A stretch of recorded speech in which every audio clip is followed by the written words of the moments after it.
Very first topic. पहले कुछ basic सी चीजों को दोबारा से रिवाइंड कर लेते हैं जो अपनी जूनियर क्लासेस में हम पढ़ के आए हुए हैं। पहला टॉपिक है हमारा फिजिकल एंड केमिकल चेंजेस। हमारे इन्वायरमेंट में, हमारे नेचर में बेसिकली दो तरह के चेंजेस होते हैं। एक होता है फिजिकल चेंज, एक होता है केमिकल चेंज। अब हमें इनको देखना है कि ये क्या है, ठीक है। तो हम एग्जाम्पल से समझेंगे, उसके बाद हम इसका जो डेफिनेशन है उसकी तरफ जाएंगे। मैंने लिया है आप वाटर, ठीक है। मैंने किसी हैंड पंप से एक ग्लास वाटर ले लिया। दिस इज माई ग्लास, और इसमें मैंने पूरा भर के यहाँ पर पानी ले लिया, ठीक है।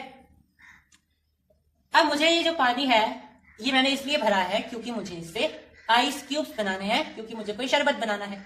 तो मैंने क्या करा है, इसे रेफ्रिजरेटर में रख दिया है, फ्रीजर में रख दिया है, ठीक है। और यहां से मेरे पास इस पानी को जब मैंने जमाया तो मेरे पास छोटे छोटे से आइस क्यूब्स बन करके आ गए हैं, ठीक है।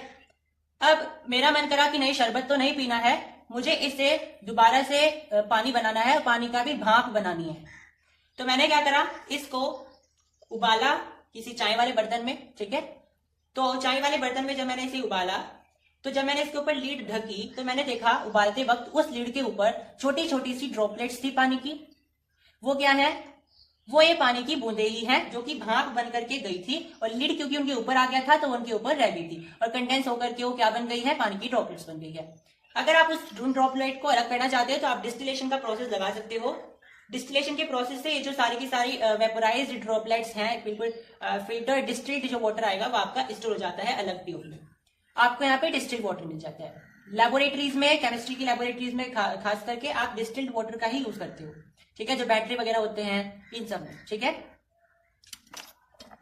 अब आप यहाँ पे क्या देख पा रहे हो कि एक जो मेरे पास मैटर था, ठीक है, वाटर क्या है, मैटर है। हम क्लास 9 में पढ़ के आए हुए हैं कि वाटर यानी H2O एक मैटर है। तो ये मैटर क्या होता है, एनीथिंग विच ऑक्यूपाइज स्पेस, ठीक है, कुछ भी जो कि ऑक्यूपाइज कर सके स्पेस और उसकी कुछ वॉल्यूम हो, ठीक है। तो जो यहाँ पे वाटर था वो पहले तो था लिक्विड स्टेट में। ये क्या है, ये पानी का जब मैंने ग्लास भरा था ये लिक्विड स्टेट में था। जब मैंने इसे जमा दिया तो ये सॉलिड स्टेट में आ गया, और जब मैंने फिर से पिघलाया और भाप बना दी, अब ये गैसियस स्टेट में आ गया।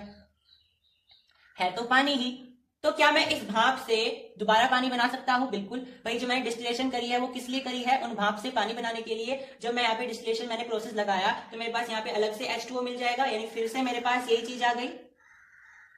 इसका मतलब क्या है कि अगर आपके पास कोई ऐसा मैटर है जिसे आप दोबारा से रिवर्स कर सकते हो, वो रिवर्सिबल है, उसे आप बोलते हो फिजिकल चेंज। ऐसा नहीं है कि आपने किसी चीज दूसरी चीज को बनाया है और आप फिर उस दूसरी चीज से पहली चीज नहीं बना सकते हो। एग्जाम्पल के जो मैंने अभी बताया, पानी से आप बर्फ बना सकते हो, बर्फ से आप पानी बना सकते हो, ठीक है।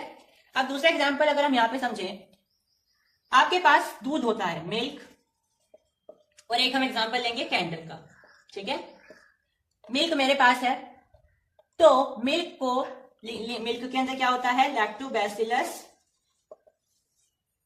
ये एंजाइम होती है, और लैक्टिक एसिड होती है बेसिकली। फिर दही जब बन जाती है तो उसके अंदर लैक्टोबैसिलस एंजाइम्स आ जाते हैं, ठीक है। तो आपने मिल्क से जब दही बनाई, मतलब कर्ड बनाया, तो क्या आप मुझे फिर से कर्ड से मिल्क बना करके दिखा सकते हो? नहीं बना सकते, बिल्कुल भी नहीं बता सकते हो। बना सकते हो, मिल्क से हम कर्ड बना सकते हैं, लेकिन कर्ड से फिर दोबारा से मिल्क नहीं बना सकते हैं। तो ये क्या है, इरिवर्सिबल है, मतलब कि हम इसे दोबारा से उसकी ओरिजिनल फॉर्म में कन्वर्ट नहीं कर सकते हैं। तो ये क्या हो गया हमारा केमिकल चेंज। मतलब फिजिकल चेंज ऐसा चेंज होता है जिसे हम दोबारा से उसी फॉर्म में ला सकते हैं जिस फॉर्म से हमने उसे दूसरी फॉर्म में कन्वर्ट करा था, ठीक है। अब मेरे पास मोमबत्ती है, एक होता है मेल्टिंग ऑफ कैंडल, एक होता है बर्निंग ऑफ कैंडल। हम इसे एक ही समझ लेते हैं लेकिन है दोनों अलग अलग, ठीक है। तो मेल्टिंग ऑफ कैंडल क्या है, बर्निंग ऑफ कैंडल क्या है, यहां पे देखेंगे। मैंने कोई कैंडल ली, या फिर आप बोल सकते हो मैंने मोम लिया है, ठीक है। मैंने उसे पिघला दिया है। पिघलाने का मतलब ये बिल्कुल भी नहीं है कि हमने उसकी रिएक्शन करा दी है ऑक्सीजन से और वो बिल्कुल एनवायरमेंट में फैल गया है, वो होगा आपका बर्निंग में, ठीक है। मेल्टिंग का मतलब है जस्ट आपने उसका स्टेट फॉर्म कन्वर्ट कर दिया है। मतलब कैंडल पहले क्या थी, सॉलिड थी, आपने उसे मेल्ट करा, इसका मतलब क्या है, अब आपने उसे लिक्विड फॉर्म में ला दिया है, ठीक है। इसका मतलब ये है। तो इसका मतलब यहाँ पे क्या हो गया कि ये आपका फिजिकल चेंज है।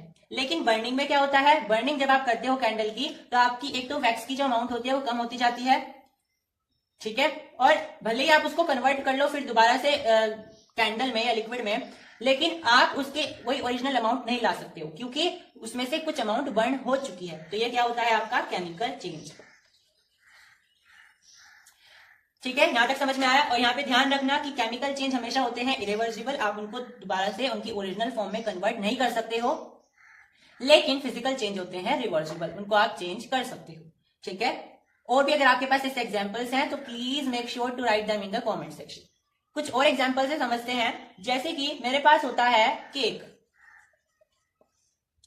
केक किन किन चीजों से मिलकर के बनता है?